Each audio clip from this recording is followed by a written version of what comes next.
देखो ओव्यूल का बात कर रहे हैं हम लोग, पहले डायग्राम देख लो, डायग्राम के बाद हम लोग फिर वहीं पे पढ़ेंगे जैसे वहां पर आ जाते।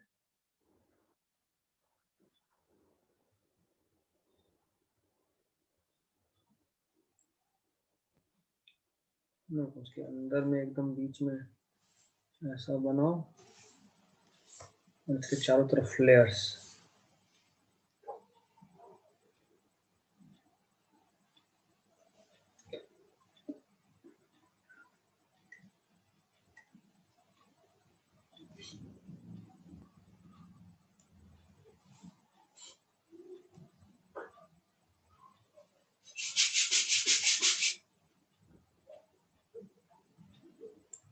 चलो इस डायग्राम को बनाइए। ये एनाट्रोपस ओव्यूल का डायग्राम है। एनाट्रोपस ओव्यूल का डायग्राम है, ठीक है। इसमें लेबलिंग कर दें, ये है embryo sac,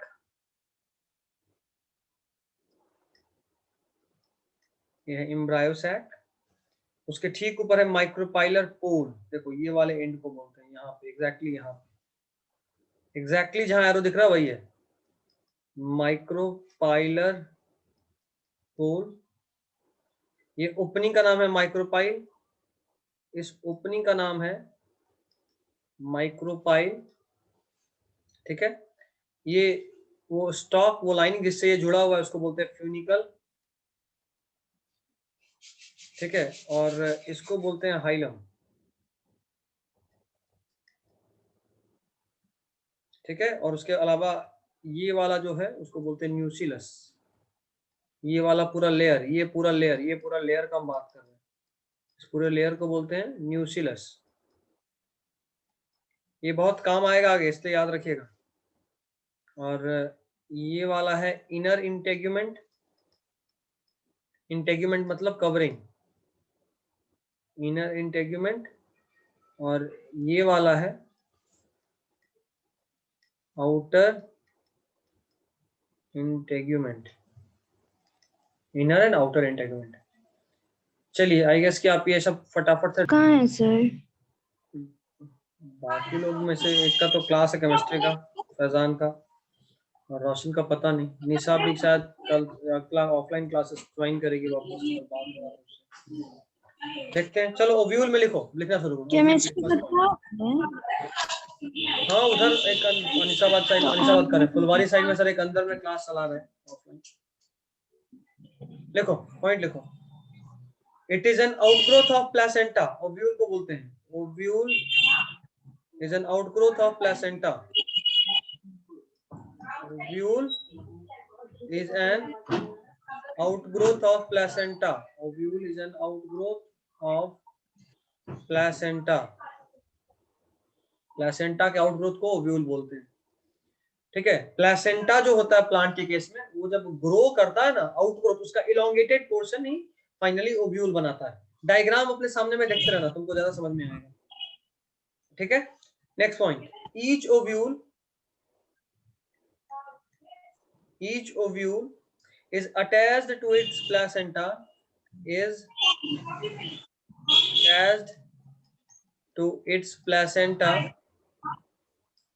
each ovule is attached to its placenta by a stalk known as funicle, by a stalk known as funicle। मतलब ये है कि अभी अभी हम लोग पढ़े कि ओव्यूल जो था, देखो ऐसा स्ट्रक्चर था ना, ऐसा, और वो यहाँ पे इस तरह के स्ट्रक्चर से जुड़ा हुआ था ऐसा। तो ये वाला जो स्ट्रक्चर था इसी को हम लोग बोले थे फ्यूनिकल। तो फ्यूनिकल एक्चुअली में एक लंबा से इलोंगेटेड पोर्शन है जिससे ओव्यूल प्लेसेंटा के थ्रू जुड़ता है। फ्यूनिकल एक्चुअली में एक लंबा सा प्लेसेंटा इलोंगेटेड स्ट्रक्चर है जिससे ओव्यूल प्लेसेंटा से जुड़ता है, ठीक है। नेक्स्ट पॉइंट लिखो। The point of attachment of the funicle, the point of attachment of the funicle the point of attachment of the funicle with the main body of the ovule, with the main body of the ovule is called hilum. इसको क्या बोलते हैं? Hilum. Actually में देखो क्या होता है, ये वाला जहाँ स्ट्रक्चर था ऐसा,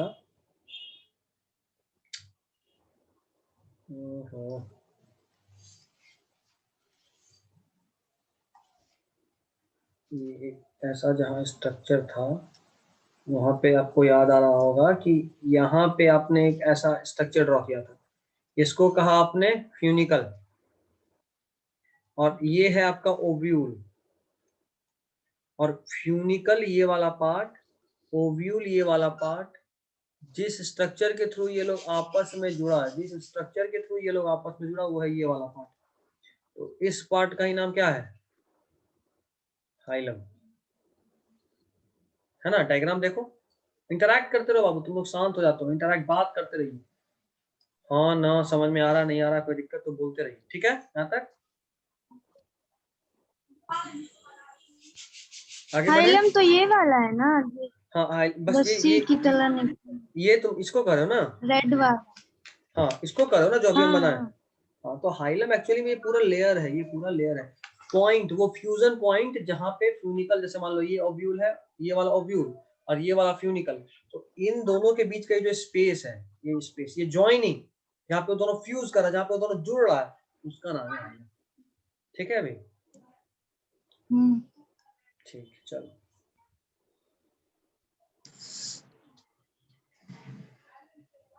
नेक्स्ट आइए, नेक्स्ट पॉइंट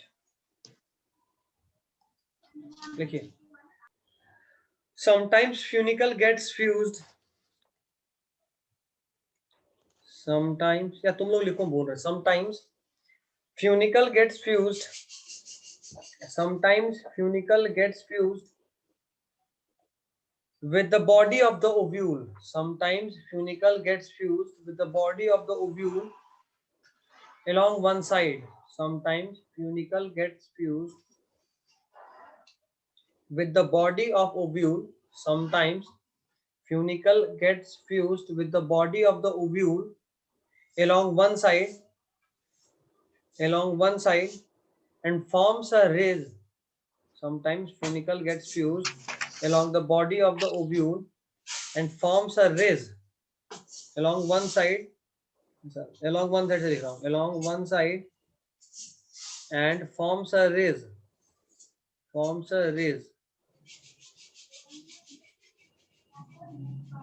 ridge मतलब थोड़ा गड्ढा लाइक स्ट्रक्चर, निशान बना देता है. forms a ridge known as raphe.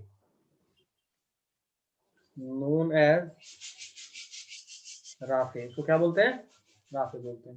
किसी एक साइड में वो फ्यूज कर जाता है, गड्ढा लाइक स्ट्रक्चर बनाता है, उसको बोलते हैं राफे. याद करो, जहाँ पे फ्यूनिकल है, यहाँ फ्यूनिकल है, अगर उधर फ्यूनिकल पूरा ओव्यूल से फ्यूज कर जाए तो यहाँ पे एक गड्ढा बनेगा, और उस गड्ढा को हम लोग बोलेंगे राफे. ठीक है? दिक्कत है? बोलिए दिक्कत है तो दोबारा से ड्रॉ करके बताएंगे तो फिर ठीक है. बताएं? ठीक है, दिखाइए. बना के दिखा. ठीक, ये देखो.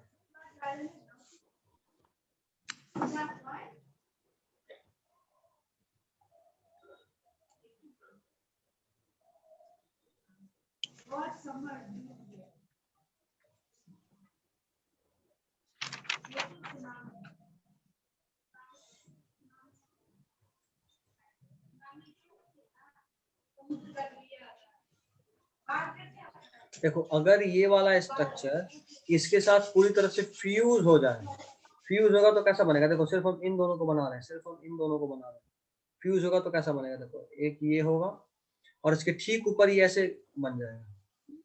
फ्यूज मतलब जुड़ जाना. देखो, ये वाला लाइनिंग को हम इसमें जोड़ दिए हैं, ये लाइनिंग को हम इसमें जोड़ दिए. फ्यूज मतलब जुड़ना. देखो, तो यहाँ पे हल्का गड्ढा, ऐसा निशान, गड्ढा होता है, रेज फॉर्मेशन होता है, उस रिज को हम लोग बोलते हैं राफे. ठीक है? कोई दिक्कत है? बताइए, अब बताओ. अब ठीक है? ठीक. अंशु, तुम नहीं बोलती है कुछ, दिक्कत हो हाँ या यस समझ सर में आए, ठीक दोनों है। केस में बोलना है। चुप रहने से हमको पता नहीं चलता है कि समझ में आ रहा है या नहीं। यहाँ फेस तो दिख नहीं रहा होता, फेस दिखता तो आइडिया लग जाता है कि हाँ आया या नहीं आया समझ। खैर नेक्स्ट पॉइंट लिखिए, the basal region of the ovule, basal region of the ovule, ये देखो ये है ओव्यूल, इसका ये नीचे वाला region basal region, basal region of the ovule is called chalaza. इसको क्या बोलते हैं? चला जा। चला जा। हाँ चला जा, अजीब सा नाम है बट इसको चला जा क्या है बोलते सर? हैं। नाम है ओव्यूल के नीचे वाला स्पेस, ओव्यूल है ना गोल सा ओव्यूल, ये देखो जो बना है ये ओव्यूल है, ये ओव्यूल है। ओव्यूल के नीचे वाले पोर्शन को बोलते हैं चला जा, और उसके ऊपर वाले पोर्शन को बोलते हैं माइक्रोपाइल। क्या बोलते हैं? माइक्रोपाइल। ये आपको याद रखना होगा, ओव्यूल के नीचे वाले पोर्शन को चला जा और ऊपर वाले पोर्शन को माइक्रोपाइल। माइक्रोपाइल तो अभी आप डायग्राम में देखे भी थे, याद आ रहा डायग्राम? अभी जो ओव्यूल का डायग्राम बनाए थे एनाट्रोपस ओव्यूल, उसके ऊपर में देखो माइक्रोपाइल है, उस छेद को उस ओपनिंग को माइक्रोपाइल बोलते हैं, और माइक्रोपाइल के जस्ट बगल में जो स्ट्रक्चर एंड है उसको बोलते हैं माइक्रोपाइलर एंड। उसी तरह उसके ठीक नीचे वाले को बोलते हैं चलाजा, और वहां पे जो होता है उसको बोलते हैं चलाजल एंड। ऊपर वाले को माइक्रोपाइलर एंड, नीचे वाले को चलाजल एंड। ठीक है, तो याद रखिएगा। अच्छा नोटिस करोगे जो डायग्राम आप पढ़ते हो, जो 8, 9, 10 में आप डायग्राम पढ़े होगे वो कुछ ऐसा पढ़े होगे, इधर बना लूंगा इधर, यहाँ से ऐसा आया आया आया बल्ज पार्ट ऐसा पढ़े थे। फिर आप इसमें पढ़े थे कि अगर यहाँ पे एक पॉलन ग्रेन है तो यहाँ से पॉलन ट्यूब ग्रो किया, देख रहे हो, और ये जो ओव्यूल होता है वो ऐसा होता है, और पॉलन ट्यूब इधर से एंटर करता है। ऐसा पढ़े थे 10th में, इधर से एंटर करता है। देखो अभी हम बात किए थे कि जहां ओपनिंग होता है, जहां ओपनिंग होता है उस ओपनिंग वाले एंड को बोलते हैं माइक्रोपाइल। याद आ रहा है? अभी हम जो डायग्राम बनाए जस्ट इसके पहले जो डायग्राम बनाए थे वहां ओपनिंग ऊपर में दिखाए थे और बताए थे कि ओपनिंग जहां होता है उसको बोलते हैं माइक्रोपाइल। लेकिन यहाँ देखो इस वाले केस में अगर आप देख रहे हो तो इंटर कर रहा है पॉलन ट्यूब नीचे से, मतलब ओपनिंग किधर है? नीचे में। मतलब समझने वाला बात ये है, नहीं ओपनिंग नीचे में, जहां पे ओपनिंग होगा वहीं से एंटर करेगा ना पॉलन ट्यूब। मतलब ये कि जो ओव्यूल है ना वो 180 डिग्री से घूम गया है, ऐसा था घूम के ऐसा हो गया, ऐसा था पहले ऊपर में ओपनिंग था बट ये घूम के नीचे हो गया है। समझ में आ रहा? तब पॉलन ट्यूब इधर से आया ऐसा और आकर इधर से एंटर किया। समझ में आया बात? और वैसा ओव्यूल जो उल्टा घूम जाए, टोटल 180 डिग्री से घूम जाए, उसी को बोलते हैं एनाट्रोपस ओव्यूल। याद करो पिछले डायग्राम में क्या लिखे, अ टिपिकल एनाट्रोपस ओव्यूल। याद आ रहा है?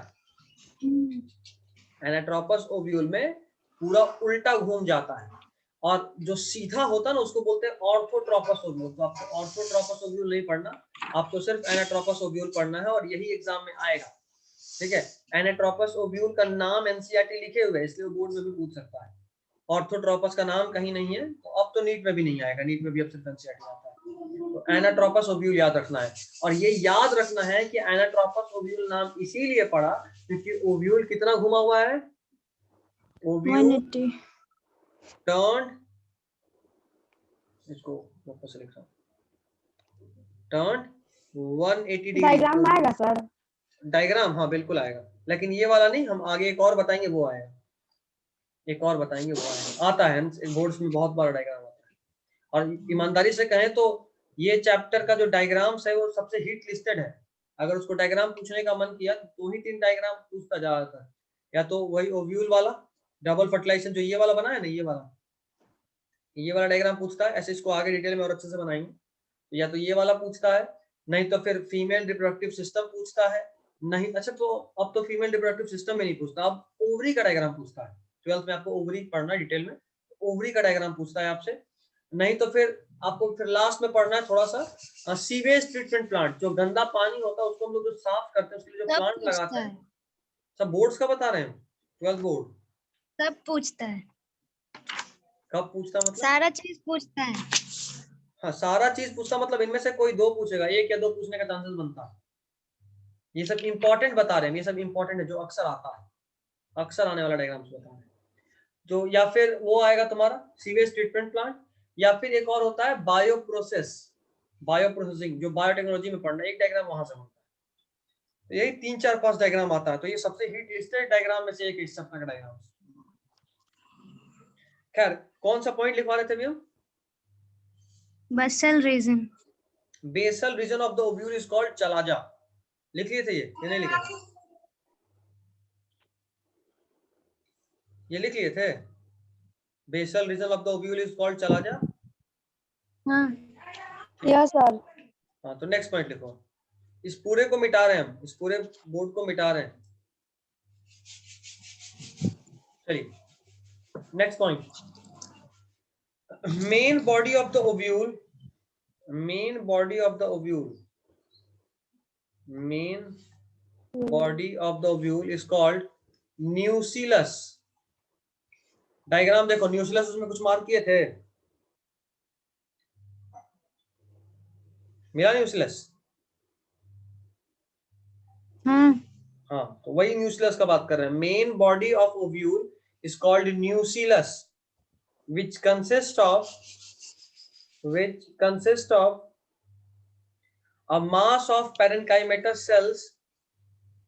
The main body of the ovule is called nucellus, which consists of a mass of parenchymatous cells.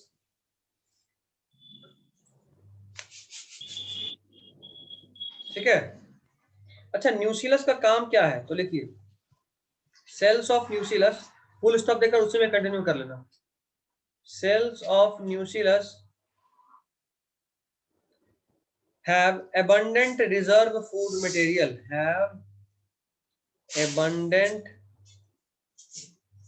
reserve food material. इनका काम क्या होता है? रिजर्व फूड मटेरियल को जमा करके रखना। जाहिर सा बात है, प्लांट अभी सीड बना नहीं है, सीड जब तक में बनेगा तो उस वक्त सीड बनने के प्रोसेस में तो उसको जब तक वो प्लांट से, पेरेंट प्लांट से अटैच है, तब तक न्यूट्रिशन मिल जाएगा। बट सीड बन जाने के बाद भी सीड बहुत समय तक जिंदा होता है ना। जैसे मान लो आपके घर में चना स्टोर्ड है, तो चना को जब आप पानी में जैसे ही डालते हो स्वेल करने के लिए, तो फूलता है, पानी एब्जॉर्ब करता है, और उसके बाद वो तुरंत से ग्रो कर जाता है ना, तुरंत से ग्रो करता है। इसका मतलब ये कि उसके अंदर अंकुर जाता है। अंकुर क्या मतलब कि वो सीड जिंदा था, और अगर वो सीड जिंदा था तो उसको न्यूट्रिशन कहीं ना कहीं से तो चाहिए होगा ना। न्यूट्रिशन मिलता कहाँ से है? तो न्यूट्रिशन मिलता है इसी न्यूसिलस से। ये न्यूसिलस और पेन, पेन क्या होता है आगे हम बताएंगे, प्राइमरी एंडोस्पर्म न्यूक्लियस। तो ये न्यूसिलस और प्राइमरी एंडोस्पर्म न्यूक्लियस, ये दोनों में रिजर्व फूड होता है, रिजर्व फूड, ताकि जब सीड, जब तक सीड प्लांट में था तो प्लांट से न्यूट्रिशन ले रहा था, सीड जब ग्रो किया तो उसमें पत्ता आया और फिर वो फोटोसिंथेसिस से खुद ही खुद खाना बना लेगा। बट जब तक वो सीड के फॉर्म में है तब तक खाना कैसे मिलेगा? तो तब तक का खाना कैसे मिलेगा, उसके लिए उपाय है ये रिजर्व फूड मटेरियल। खाना जमा करके पेरेंट रख देता है बच्चों के लिए। पेरेंट प्लांट अपने सीड मतलब अपने बच्चों के लिए पहले से खाना बनाकर रिजर्व में रख देता है, और उसी को बोलते हैं न्यूसिलस। ठीक है, कोई दिक्कत बताओ? कोई दिक्कत है तो बताइए। ठीक है, नेक्स्ट पॉइंट लिखिए। The न्यूसिलस is covered by, nucellus is covered by one or two ring like covering. Nucellus is covered by one or two ring like covering. Nucellus is covered by one or two ring like covering known as integument, या called integument लिख लो। देखो diagram देखो, देखो उसमें लिखे हैं outer integument, जो covering बाहर वाला है उसको बोले आउटर इंटेग्यूमेंट, और जो अंदर वाला कवरिंग है उसको बोले इनर इंटेग्यूमेंट। देखो डायग्राम देखो पहले, देखे है ना। तो देख रहे हो न्यूसिलस अपने चारों तरफ कवर्ड है, उस न्यूसिलस के बाहर एक या दो, अक्सर दो होता है बट एक भी होगा तो चलेगा, तो एक या दो रिंग लाइक कवरिंग से ढका हुआ होता है, जिसको बोलते हैं इंटेग्यूमेंट। ठीक है, एक्सेप्ट ये कवरिंग देखो कंप्लीट नहीं है, अगर आप एकदम टॉप पे देखोगे तो वहां पे एक छेद भी है, तो ये कवरिंग चारों तरफ है लेकिन टॉप को छोड़कर, तो उसी को लिखेंगे except at the apex, at the apex, apex मतलब top most position, at the apex where a small opening, where a small opening, where a small opening is formed, is found लिख लो और बेहतर, called माइक्रोपाइल। इसको ही क्या बोलते हैं? Micropyle. उस opening को, उस छेद को ही बोलते हैं माइक्रोपाइल। अगर आप चना को फुलाए होंगे और फूला हुआ चना को ध्यान से देखिएगा तो चना मान लो ये है, तो इसके ऊपर में एक ऐसा स्ट्रक्चर होता है कोना, उस कोना पे से यहाँ पे एक डॉट लाइक स्ट्रक्चर आपको दिखेगा। कभी अगर ध्यान से देखोगे तो चना को, फूला हुआ चना को एकदम टॉप पे देखोगे जहाँ पे कोना होता है, कोना वहां पे देखोगे ध्यान से तो डॉट लाइक स्ट्रक्चर दिखेगा जो कि छेद होता है, वही है माइक्रोपाइल। ठीक है, दिक्कत है? No sir. ठीक है। आगे बढ़ते हैं। Next point. लेकिन वहाँ पे तो आप छेद नहीं बनाए हैं, वो पूरा कवर है। अच्छा, रुको वापस से हम स्क्रीन शेयर करके दिखा रहे हैं कहाँ कवर है या नहीं। स्क्रीन शेयरिंग हम चेंज कर रहे हैं फिर आपको दिखा रहे हैं। देखो यहाँ ध्यान से, आपको माइक्रोपाइल दिखा? देखो तो क्या यहाँ पे इनर इंटेगुमेंट है? इनर इंटेगुमेंट यहाँ पे कंप्लीट है क्या इस जगह पे? नहीं। आउटर इंटेगुमेंट देखो, ये वाला है आउटर इंटेगुमेंट, ये वाला देखो, तो आउटर इंटेगुमेंट भी यहाँ है, इस ओपनिंग पे है, इस ओपनिंग के चारों तरफ ऐसा है, ये नहीं है ना? लाइनिंग तो है ना? कहाँ लाइनिंग है? ये ये ऐसा ब्लू था वाला। डायग्राम, ऐसा है ये वाला, इसका बात कर रही हो? ये तो खुद ही न्यूसीलस है, ये पूरा तो न्यूसीलस ही है, इसका बात, इसको थोड़ा करना, तो न्यूसीलस कवर्ड है उसका बात कर रहा है। न्यूसीलस के ऊपर दो लाइनिंग, एक कवर दूसरा कवर, और ये दोनों कवर न्यूसीलस को चारों तरफ से कवर नहीं कर रहा, ऊपर में इस जगह पे खाली छोड़े हुए हैं, और इसी खाली जगह को हम लोग बोल रहे हैं माइक्रोपाइल। अभी ठीक है? हाँ। ठीक है अंशु, कोई दिक्कत नहीं? Yes sir. चलिए नहीं सर। वापस से आ रहा हूँ। चलिए नेक्स्ट पॉइंट लिखिए, द प्लेसेंटा, द प्लेसेंटा, एक सेकंड रुको, इस पॉइंट को पहले जरा एक बार एनसीईआरटी में चेक कर लेते हैं, एनसीईआरटी में है या नहीं, क्योंकि हमको लग रहा है कि शायद ये पॉइंट एनसीईआरटी में नहीं है जो हम बोल रहे हैं, या बोलने वाले हैं एक्चुअली।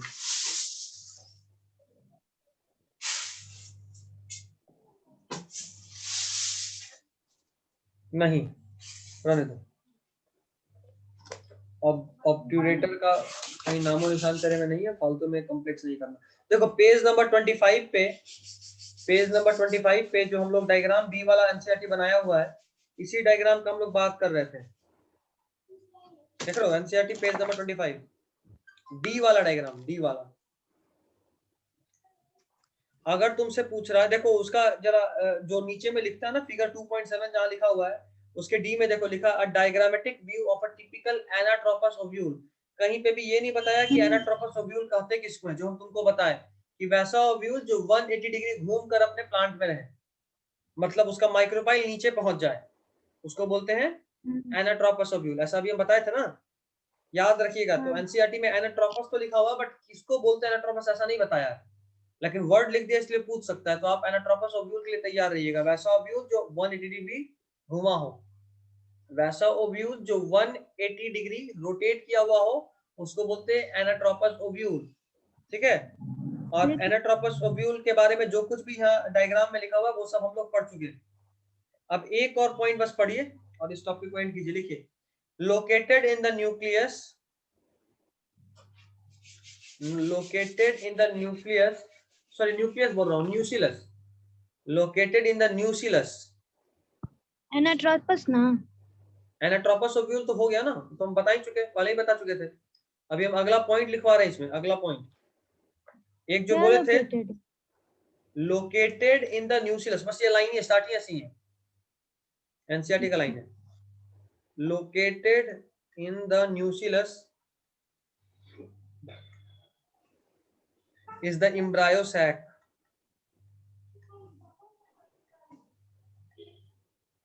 or female gametophyte याद रखिएगा, एम्ब्रायो सैक को फीमेल गैमेटोफाइट बोलते हैं, ना कि ओव्यूल को और ना ही ओवरी को। फीमेल गैमेटोफाइट किसको बोलते हैं? एम्ब्रायो सैक को, ना ही ओव्यूल ना ही ओवरी। याद रखिएगा, बहुत इंपॉर्टेंट है।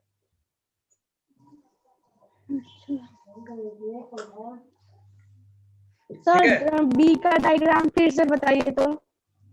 डी वाला डायग्राम पेज नंबर 25 पे Yes, देखो। sir. पेज नंबर 25 पे, पेज Yes, नंबर sir. 25 पे जो डी वाला डायग्राम है, यही डायग्राम हम लोग अभी कॉपी में बनाए, ध्यान से देखो। जो कॉपी में बनाए हैं वो Yes, यही वाला sir. डायग्राम है ना? इसमें देखो एम्ब्रायो सैक एक जगह लेबलिंग दिख रहा है उस डायग्राम में। Yes, sir. एम्ब्रायो सैक को अंडरलाइन करो। तुम भी जोया, तुमको भी बोल रहे हैं। सर डी नहीं बोल रहे, बी बोल रहे हैं। बी वाला बी वाला तो लास्ट क्लास में पढ़ाए थे, वो नहीं थी तुम उसमें? बी वाला हम लोग पहले पढ़ चुके हैं, हम लोग डी वाले का भी बात कर रहे हैं। बी वाला अगर तुम नहीं पढ़ी हो तो हम तुमको भी क्लास के बाद एक वीडियो भेज देंगे, मतलब लेक्चर का रिकॉर्डिंग, जो हम लोग पढ़ चुके हैं पहले। तुम शायद एब्सेंट थी या क्या, श्योर नहीं है। ये तो थी, ये लास्ट क्लास सबा में तुम थी? थे सर। थी तो ये था तुम्हारा मल्टी कार्पेलरी सिन कार्पस पिस्टल, मतलब एक ऐसा पिस्टल जो मल्टी कार्पेलरी, एक से अधिक कार्पेल है लेकिन सब आपस में फ्यूज कर गया है। एक से अधिक कार्पेल है इसीलिए बोले मल्टी कार्पेलरी, और सब आपस में फ्यूज कर गया। लास्ट क्लास वाला एक बार पढ़ना, तब तुमको और समझ में आएगा, और नहीं समझ में आया तो अगली क्लास में दोबारा याद दिलाना, बताएंगे, ठीक है? अच्छा, एम्ब्रायो सैक जो था डी वाले डायग्राम में, एम्ब्रायो सैक जहां लिखा हुआ है एम्ब्रायो सैक, उसको अंडरलाइन कीजिए और वहां पे लिखिए फीमेल गैमेटोफाइट, ताकि वो याद रहे, नहीं तो यही सब भूल जाएंगे फीमेल गैमेटोफाइट कौन था। वहीं पे लिख लीजिएगा तो याद रहेगा। और साथ में जो फिगर 2.7 है, जहां डी में लिखा है diagrammatic view of typical anatropous ovule, वहां एनाट्रोपस को अंडरलाइन कर लीजिए ताकि ध्यान रहे कि अच्छा एनाट्रोपस है बुक लिखा हुआ बुक में।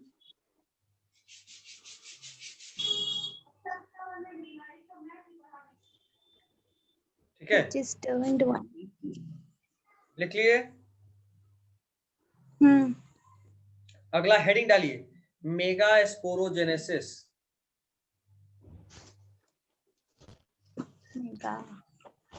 Mega sporogenesis. हम लोग माइक्रो स्पोरोजेनेसिस पढ़ चुके हैं। मेगा स्पोर अगर हम बोल रहे हैं मतलब फीमेल का बात कर रहे हैं, मेगा स्पोर मतलब फीमेल गैमेट, और genesis means to form, formation, मतलब फीमेल गैमेट के फॉर्मेशन को पढ़ेंगे इस हेडिंग के अंदर। मेगा स्पोरोजेनेसिस मतलब फॉर्मेशन ऑफ फीमेल गैमेट। अगर बोलते हैं माइक्रो स्पोरोजेनेसिस तो क्या मतलब होता? Formation of male gamete. Micro मतलब मेल, मेगा मतलब फीमेल, ठीक है? तो megasporogenesis is female gamete formation. और देखो इसको हम लोग इसको थोड़ा पढ़ते हैं डिटेल में। देखिए पहला पॉइंट, देखिए, the process of formation of megaspore, process of formation of megaspore, process of formation of megaspore from megaspore mother cell। याद करो, बताए थे जब माइक्रोस्पोर मदर सेल बता रहे थे उसी वक्त बताए थे कि एमएमसी उसको भी बोलते हैं और मेगास्पोर मदर सेल भी एमएमसी ही कहलाता है ना? तो process of formation of megaspore from megaspore mother cell, process of formation of megaspore from megaspore mother cell is called megasporogenesis। process of formation of megaspore from megaspore mother cell is called megasporogenesis।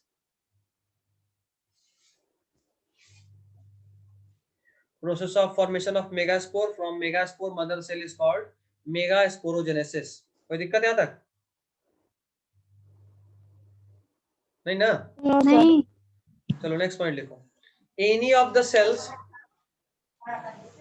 अब देखो सब कुछ समझ में आएगा, diagram बस वो वाला दिमाग में रखना, अभी हम जो कुछ भी बोलेंगे उसको वहां से रिलेट करना, तुमको खुद ही समझ में आ जाएगा, हमको समझाना ही नहीं पड़ेगा, इसीलिए वहां टाइम दिए थे। लिखिए, any of the cells of nucleus, any of the cells of nucleus, any of the cells of nucleus towards the micropylar end, any of the cells of nucleus towards the micropylar end is differentiated, any of the cells of nucleus towards the micropylar end, any of the cells of nucleus, nucleus towards the micropylar end, towards the, इतना का मतलब समझो जरा, मतलब nucleus embryo sac के just बाहर का covering, देखो ध्यान से डायग्राम देखो, न्यूक्लियस का कोई भी सेल जो कि माइक्रोपाइलर एंड की तरफ हो, माइक्रोपाइलर एंड कौन सा है आपको पता है ना, माइक्रोपाइलर एंड कौन सा है आपको पता है, जिस तरफ ओपनिंग हो माइक्रोपाइल, तो any of the cells of the nucleus towards the micropylar end, micropylar end की तरफ का कोई भी सेल न्यूक्लियस का इज डिफरेंशिएटेड फ्रॉम अदर, पहले लिख लो क्योंकि टाइम खत्म है, बस लिख लो जल्दी जल्दी, आखिरी मिनट चल रहा है, फिर हम लोग दोबारा ज्वाइन करेंगे। Is differentiated from other cells, this cell is called megaspore mother cell, this cell is called megaspore mother cell. जल्दी से स्क्रीनशॉट लीजिए, टाइम खत्म होते ही मिट जाएगा ये, और टच नहीं, टाइम खत्म होगा हम लोग दोबारा ज्वाइन करेंगे उसी लिंक से। Any of the cells of nucleus towards the micropylar end is differentiated from other